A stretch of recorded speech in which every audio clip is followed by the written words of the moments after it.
Els programes polítics que hem presentat en les últimes eleccions jo crec que sempre han estat basats en el foment de la participació, la honestedat, el bon govern, l'aixecar catifes, l'apropament de la institució a la ciutadania, més alguns que crec que segurament van fer algun pas més endavant, ja plantejant projectes més basats en les sobiranies, que és aquell marc teòric que ens vam basar a les últimes eleccions. Però això ens ha portat a generar polítiques, crec, més progressistes, i hem aconseguit que els ajuntaments poguessin fer polítiques més progressistes. No sé si encaminades realment a la transformació, sinó que això és el que posa en dubte i és el que hauríem de buscar elements per arribar a fer un pas més endavant. Hem pogut generar polítiques més progressistes que fins i tot els partits d'ordre se les han apropiat. Nosaltres som segurament els precursors dels pressupostos participatius, però ara pressupostos participatius ho fa una mica qualsevol, evidentment no de la manera que nosaltres hi creiem, però sí, vull dir, un govern de Convergència està fent pressupostos participatius al seu municipi, per tant agafen les nostres idees i ens les transgiversen, a més.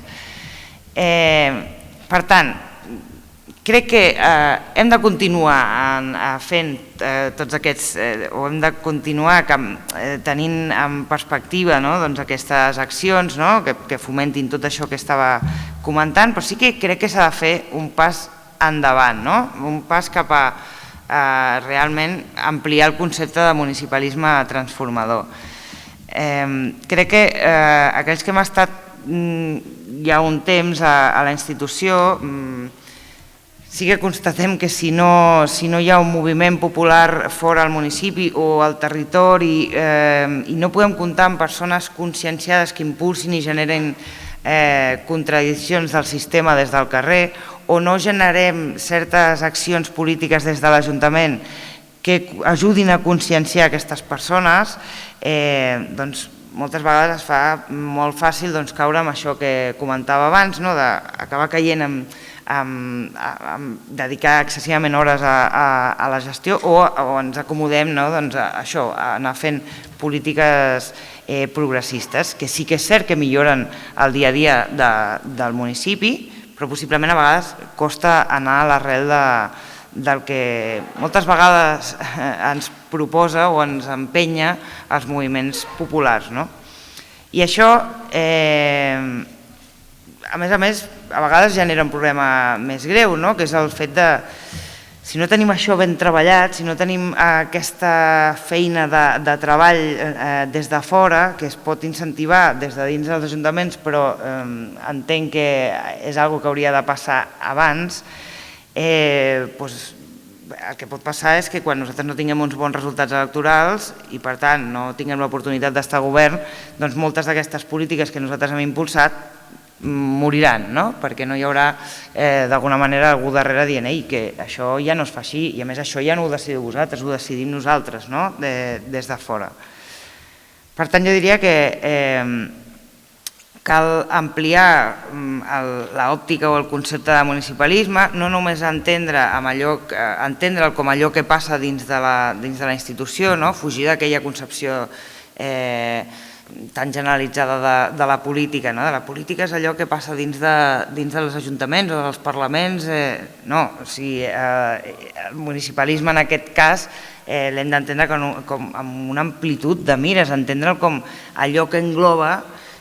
tota la lluita cap a l'emancipació social, de gènere, nacional, per les lluites ecologistes, etc. Per tant, hem de tenir en compte aquesta perspectiva. Una de les coses que crec que ens estan demanant des del carrer, els moviments populars, és incidir més directament en qüestions més materials, que tenen a veure amb drets bàsics, malgrat som conscients de les competències que nosaltres tenim com a Ajuntament, però ens estan demanant més incidència en drets bàsics, en el dret a l'habitatge, en d'alguna manera poder viure més dignament i no haver de pagar les factures de la llum que estem pagant, en fer una transició energètica que sigui coherent i no destrueixi territori, etc. Per tant, ens estan empenyent d'alguna manera a combatre i confrontar-nos amb els poders fàctics d'aquest país. I això és evident que sols, cadascú al seu municipi, és molt complicat de poder fer, i aquest possiblement és la reflexió que hauríem de fer de com ens hem anat presentant els últims anys i com hauríem de canviar una mica el xip en els propers anys. Sí que definir una estratègia comuna entre les candidatures rupturistes i transformadores que ens portin una mica cap aquí, que ens portin aquella on tenim presència, puguem fer polítiques en aquesta direcció. Evidentment passa per ser imaginatius, jo tampoc tinc la veritat absoluta i hauríem de pensar, i crec que per això vull ficar aquest element sobre la taula per començar a debatre com podem fer això conjuntament, poder arribar a ser un poder o un pols comú de contrapoder real, que no només el que es faci a capellades es quedi a capellades, sinó que sigui una política comuna de les candidatures i que realment això comenci a fer mal a qui ha de fer mal.